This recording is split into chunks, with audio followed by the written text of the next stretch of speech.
Thank you. Because you have said it may clash, where might conflict arise, and more importantly, what points of convergence exist that can facilitate effective collaboration in service delivery?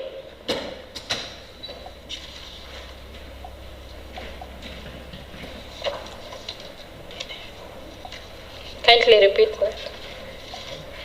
Because you have agreed that conflicts arises, if so, where might conflict arise, and more importantly, what points of convergence exist that can facilitate effective collaboration in service delivery?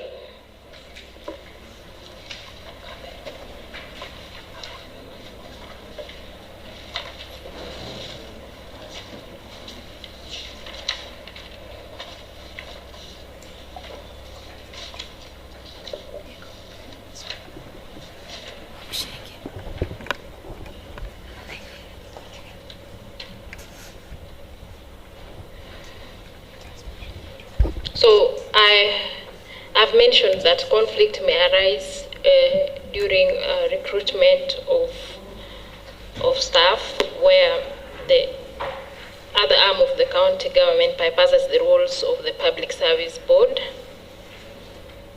And point of convergence is when they share a common objective.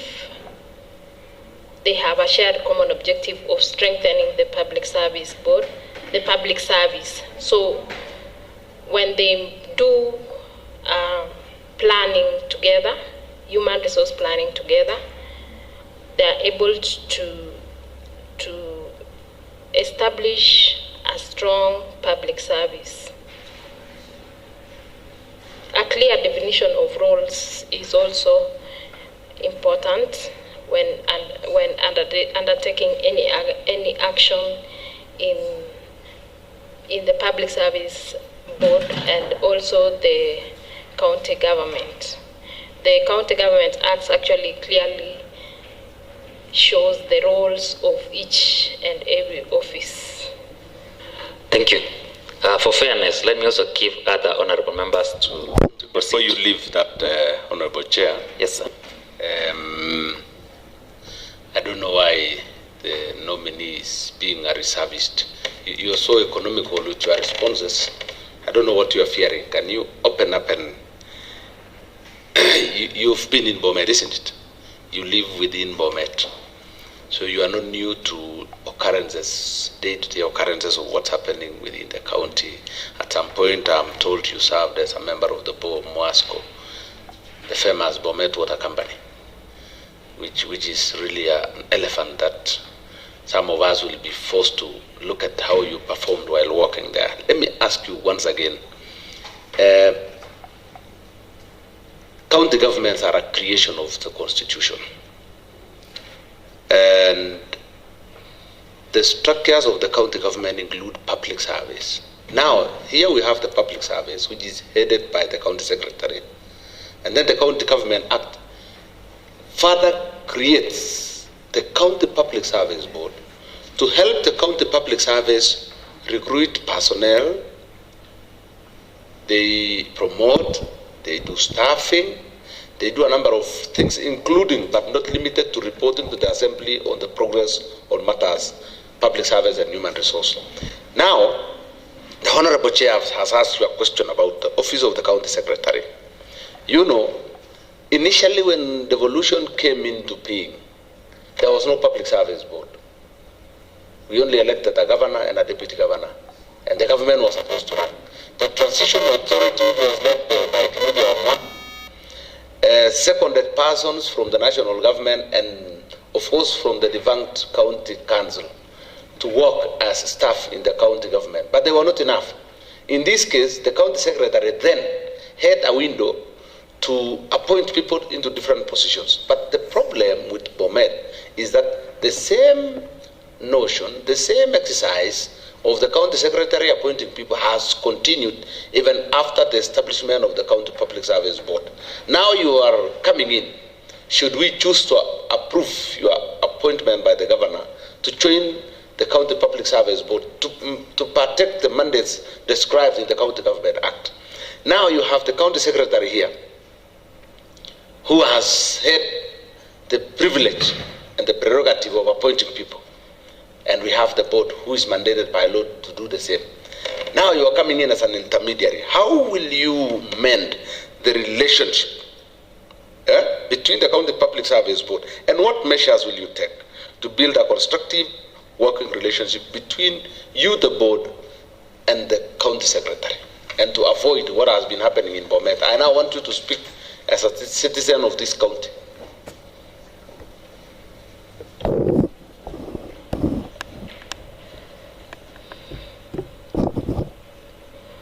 Thank you, Honorable Member. As I had said, I'm aware that there can be a clash between the County Secretary's office and the County Public Service Board. And I said that, and you've asked me whether there are points of collaboration on how can the County Secretary and the County Public Service work together. And as an incoming member, I think joint discussions and maybe even capacity building on the roles of each and every office will be necessary to ensure a positive relationship between the County Secretary's Office and the County Public Service Board.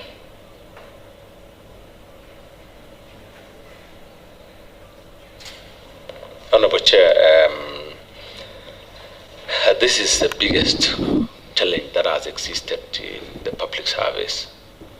The biggest element has been who should recruit who.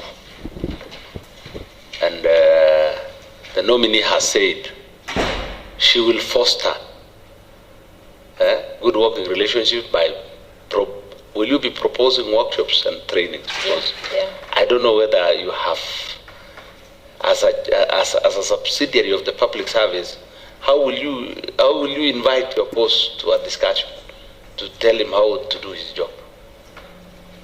Because you are working in lieu of the county public service, which is aided by the county secretary. You are working under him, and you want to arrange meetings and call him and train him on how to do some things. How will you do that? Because, in fact, that is the biggest challenge we've always had. If we had a person who can answer that one properly, then we will be good to go. Okay. Honorable Chair, I just want to mention that the County Secretary is not the boss to the County Public Service Board. The County Public Service Board is an independent entity that works under the clear roles as stipulated by the Constitution of Kenya. So there is no way the County Secretary can be the boss of the County Public Service Board. What I've said is we have a common goal, that is shared responsibility of improving and strengthening the public service. Working in collaboration with the other departments, the County Secretary's Office, the Chief Officer's Office, is a good thing. I've experienced with teamwork and collaborations. I think I'll bring in the idea of working together well for the purpose of delivering to the public. Honorable Chair, I allow you to continue. I don't know whether the nominee is answering my question right, but I see her contradicting herself. I've read the Constitution and I've never seen a chapter that talks about County Public Service Board. Where do you normally find it in your Constitution? The only place I have found is in the County Government Act. Yeah, it's but you're saying the roles of the County Public Service Board are clearly stipulated in the Constitution of Kenya. Which one is that? Are you sure of yourself? Yeah, sorry. Sorry. I'll do a research to find out whether it appears in the Constitution. Okay, thank you, Honorable Member. You can proceed the next question. Honorable Levy, proceed. Okay, thank you, Chair. My question to the nominee is on national values and the principles. According to Article 10 of the Constitution of Kenya, describe the national values and the principles of the governance that apply both state officers and public officers. Briefly, Madam Joyce, outline and explain the two instances under which you, as the member of the County Public Service Board, will be bound by these values and the principles.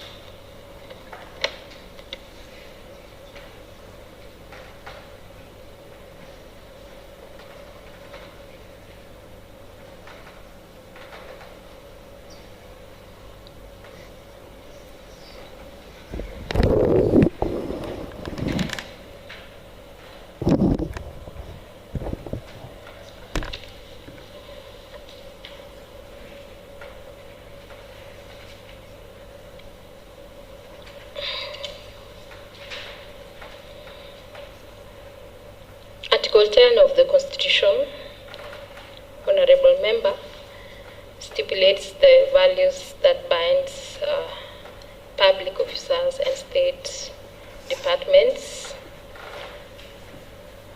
when undertaking its roles and duties.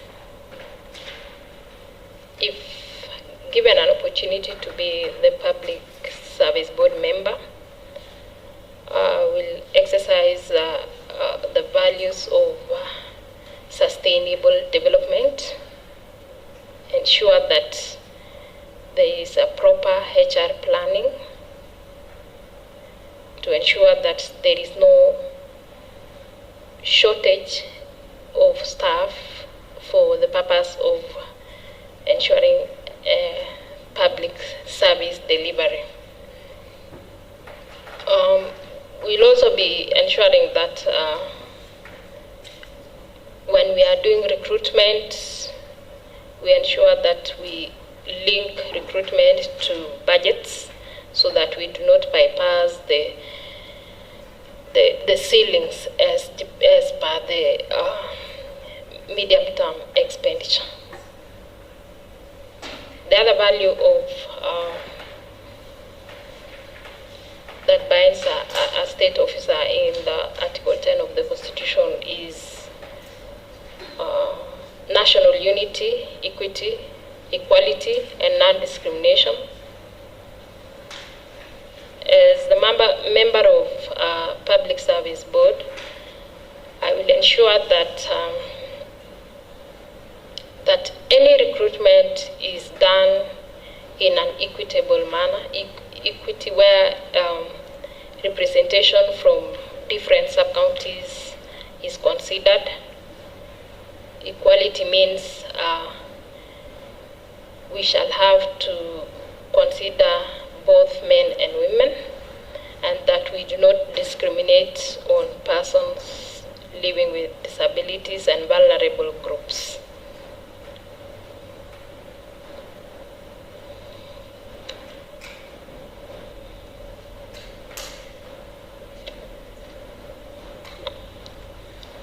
Okay, Madam Joyce, another question according to me is about the bee. Having worked in the county budget office, you must be aware about aspect of public expenditure in the county government. The county has already exceeded the 35% threshold of salary, and which is prescribed by the Public Finance Management, the PFM Act of 2012. In the financial year 2022-2023, the Auditor General report indicates that the county government wage bill is 44%, which is in 9% over the above the allowable limit of 35%.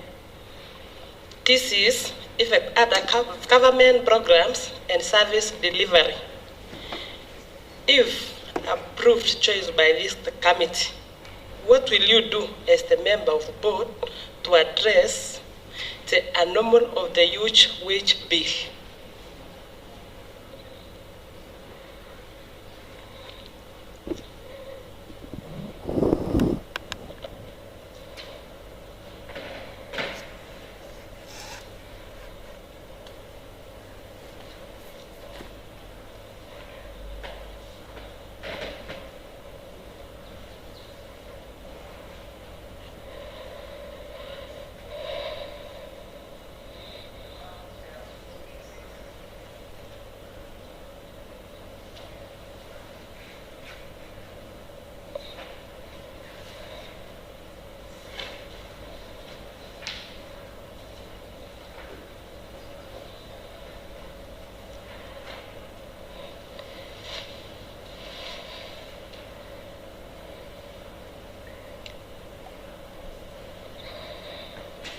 If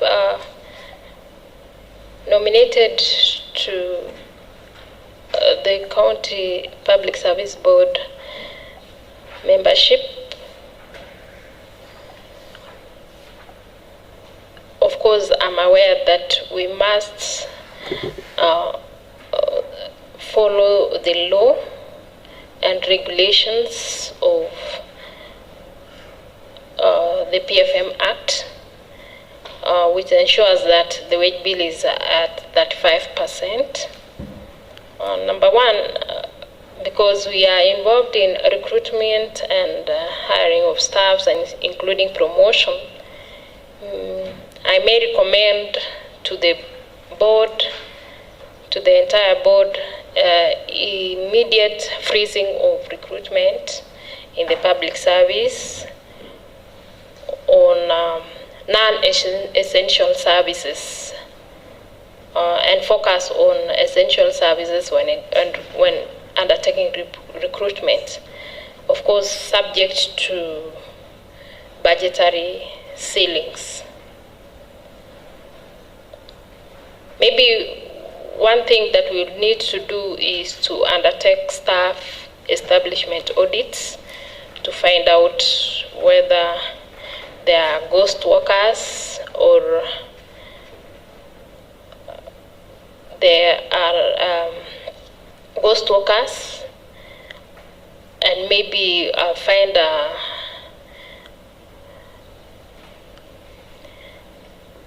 see ways on reducing the wage bill by maybe merging departments and other interventions that we may come up with. Okay, considering now the two scenarios, what policies, interventions should be put in place by the county government to restore physical discipline? Fiscal discipline.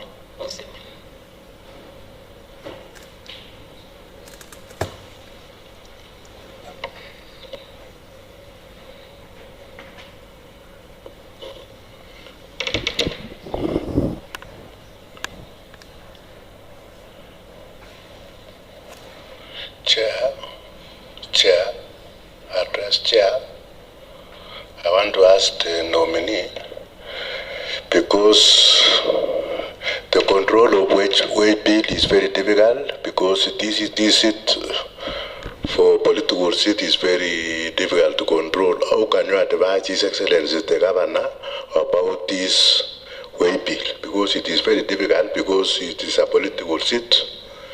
We need to, how can you advise His Excellency the Governor if you come to public service board, because these things is through consultation, if the governor give you the list. Thank you, member. I think the two questions are almost similar. You'll just answer once. Thank you.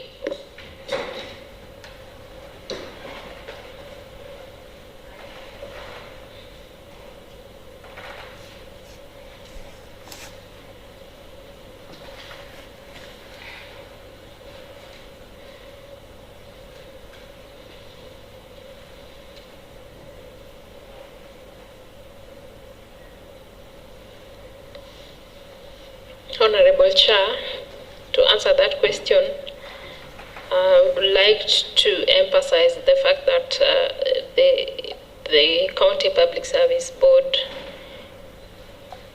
is an independent body that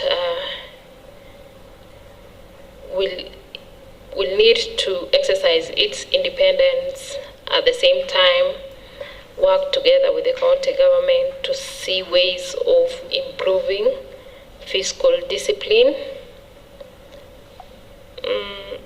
One thing that I may say is that the County Public Service Board will need to exercise its mandate of enforcing staff establishment control. You control the staff establishment because it is our mandate to abolish and establish offices. So we may enforce staff establishment control, and any offices that are going to be established is subject to the approval of the board. One other intervention that we may need to do is to automate the payroll, HR services, as well as the finance. If we include the technology, we shall be able not to surpass the ceilings as in the medium term. So automation is very important, is intervention.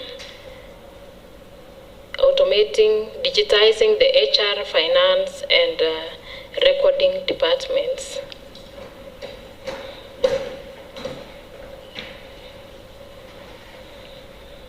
Thank you, nominee.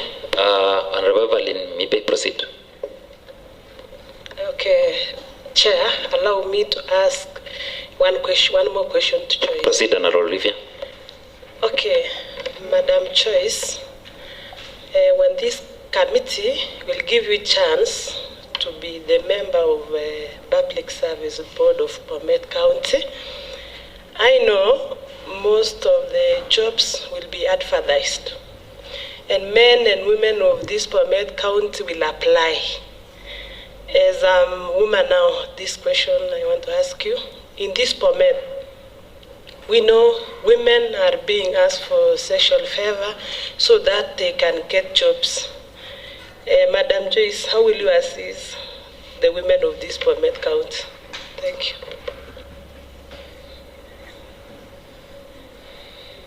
Honorable Member, I am a woman and I've been nominated to this committee.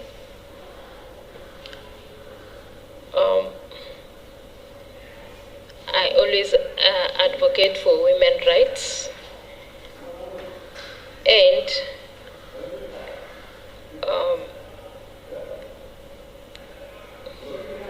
will only suggest or sensitize women on their rights and dignity.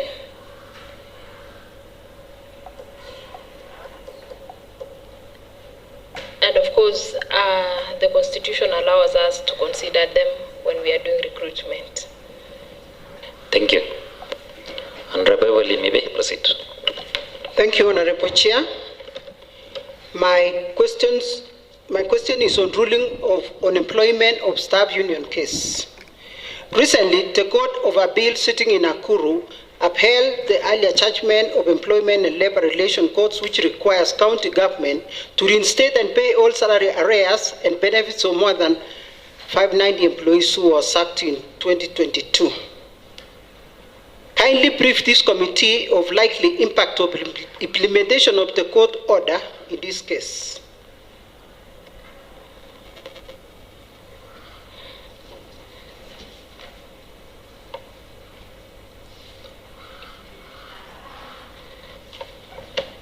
Honorable Member, through the Chair,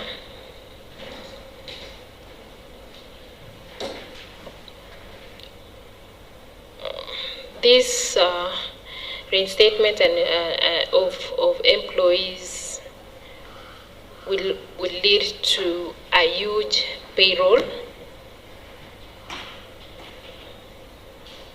that may even make the county government not provide essential services due to most of the funds may be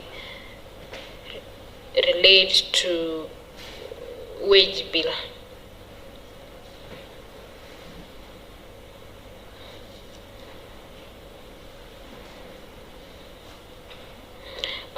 Court orders are meant to be implied with, and it is now the county government to work on the approval of the budgets to ensure that they cover those salary arrears.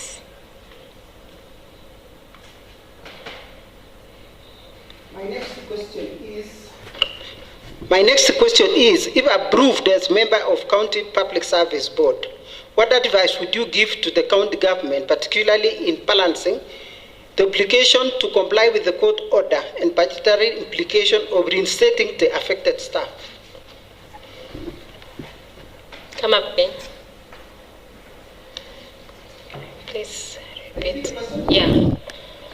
If approved as member of County Public Service Board, what advice would you give to the county government, particularly in balancing the obligation to comply with the court order and budgetary implication of reinstating the affected staff?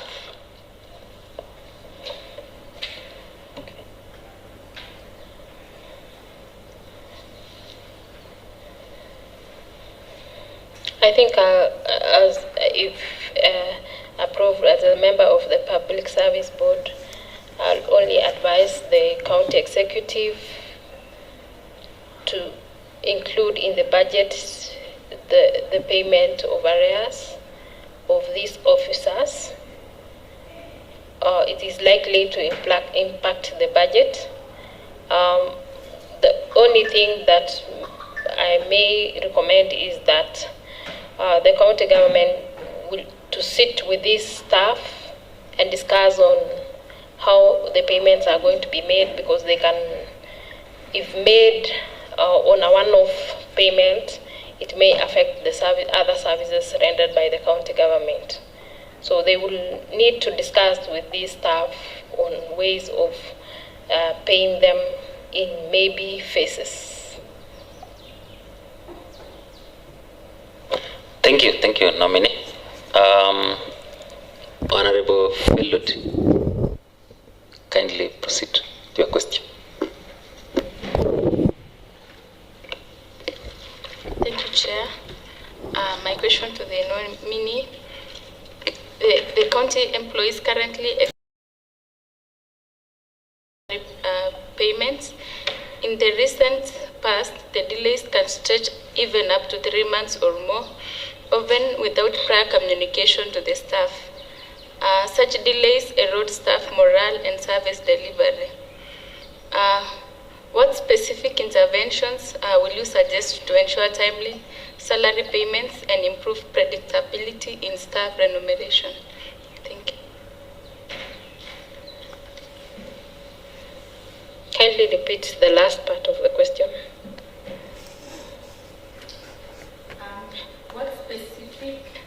What specific interventions will you suggest to ensure timely salary payments and improve predictability in staff remuneration?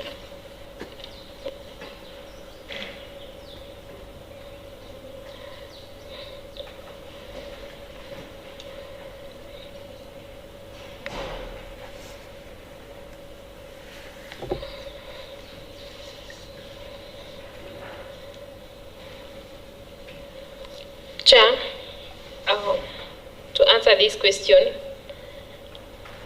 I'd like to state categorically that the role of the County Public Service Board is not to give interventions on delays of salary payments, but we will be interested in the motivation of staff.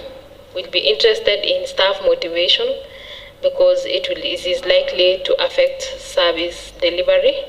So I and my members of the committee may do in writing to the county secretary to discuss interventions and avoid delays in salary payments. Most of these delays could be caused by maybe delays in approval of the budgets or delays in disbursement of monies to the county government. So it is our role to ensure that the staffs are motivated, and it is now upon the county secretary to work on interventions of improving salary payments to staff.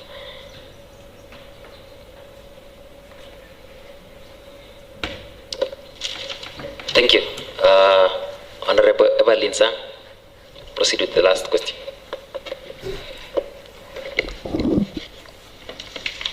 Thank you, Chair. The nominee Joyce Kemei. My question is on conflict of interest. The Conflict of Interest Act 2025 came into force at the commencement of the current financial year. Tell this committee what you will do to ensure that conflict of interest does not arise as you discharge the role of the member of the County Public Service Board, if approved by this Assembly.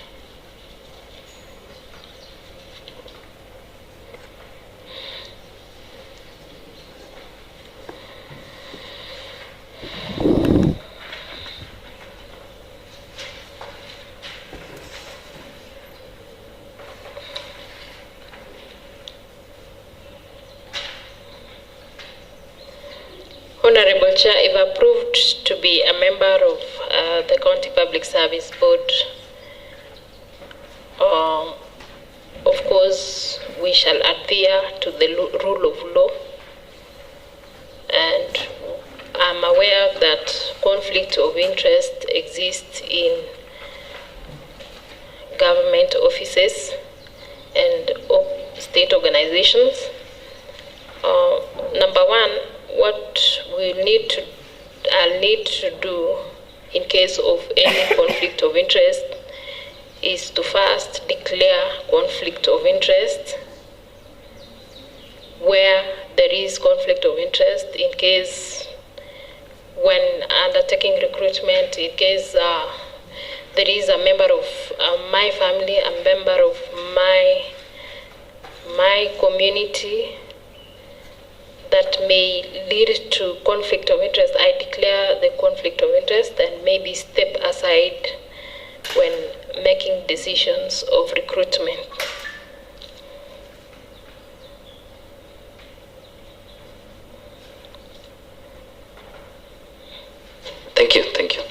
Thank you, nominee, and the honorable members.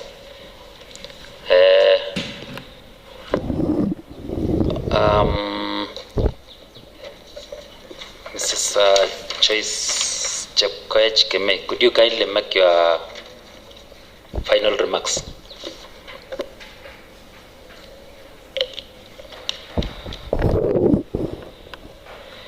Honorable Chair, thank you for this opportunity. Thank you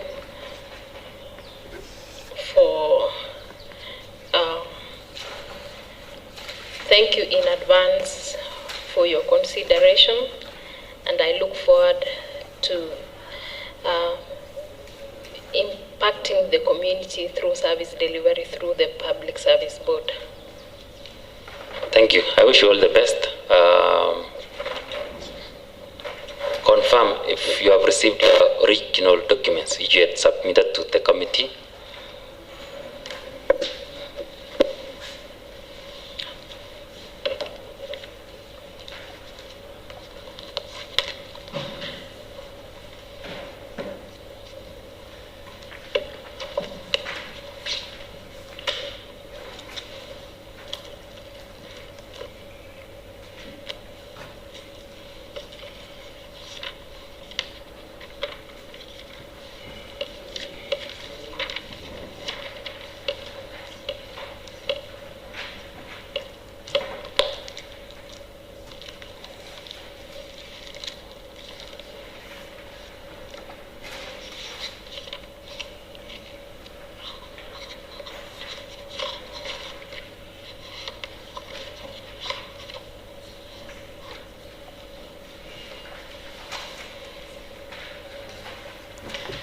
confirm.